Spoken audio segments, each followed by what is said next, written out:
আমার এই চ্যানেলে প্রতিটা দিন নতুন ধরনের কারেন্ট অ্যাফেয়ার্সের প্রশ্ন ও উত্তর, প্রতিদিনের জেনারেল নলেজের প্রশ্ন ও উত্তর প্রতিটা দিন দেওয়া হয়। চলুন কথা না বাড়িয়ে ভিডিওটা শুরু করা যাক। ফার্স্ট প্রশ্ন, কলকাতায় সুপ্রিম কোর্ট কবে স্থাপিত হয়? উত্তরটি হলো 1774 সালে কলকাতায় সুপ্রিম কোর্ট স্থাপন করা হয়। নেক্সট প্রশ্ন, কে অমিতাগ্রত উপাধি গ্রহণ করেন? কে অমিতাগ্রত উপাধি গ্রহণ করেন? উত্তরটি হলো বিন্দুসার অমিতাগ্রত উপাধি গ্রহণ করেন। নেক্সট প্রশ্ন, দিল্লির হাইকোর্টের স্থাপিত হয় কত সালে? উত্তরটি হলো 1966 সালে দিল্লির হাইকোর্ট স্থাপন করা হয়।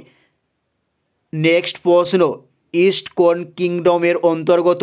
ইস্ট কোন কিংডমের অন্তর্গত? উত্তরটি হলো ফানজাইয়ের অন্তর্গত নাম হলো ইস্ট। নেক্সট প্রশ্ন, হলুদ বর্ণের পরিপূরক বর্ণ কোনটি? উত্তরটি হলো নীল। হলুদ বর্ণের পরিপূরক বর্ণর নাম হলো নীল। নেক্সট প্রশ্ন, সোনার কেল্লার সঙ্গে কোন শহরটি যুক্ত? উত্তরটি হলো জয়সলমীর। সোনার কেল্লার সঙ্গে যুক্ত। উত্তরটি হলো জয়সলমীর সোনার কেল্লার সঙ্গে যুক্ত। নেক্সট প্রশ্ন, কোন রাজ্য ধান উৎপাদনে প্রথম? কোন রাজ্য ধান উৎপাদনে প্রথম? উত্তরটি হলো পশ্চিমবঙ্গ রাজ্য ধান উৎপাদনে প্রথম। নেক্সট প্রশ্ন, সার্বজনীন গ্রহীতা কোন গ্রুপের রক্তকে বলা হয়? উত্তরটি হলো এ ও বি। সার্বজনীন গ্রহীতা রক্তের গ্রুপকে বলা হয়। নেক্সট প্রশ্ন, মণিপুরকে ভারতের মণি কে বলেছিলেন? উত্তরটি হলো জওহরলাল নেহেরু মণিপুরকে ভারতের মণি বলেছিলেন।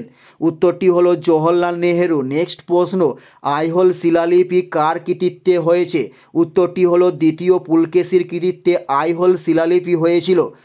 এটাই ছিল এই ভিডিওর লাস্ট প্রশ্ন। আর কোন ধরনের শিক্ষণীয় ভিডিও আপনারা দেখতে চান অবশ্যই কমেন্টে লিখে জানাবেন।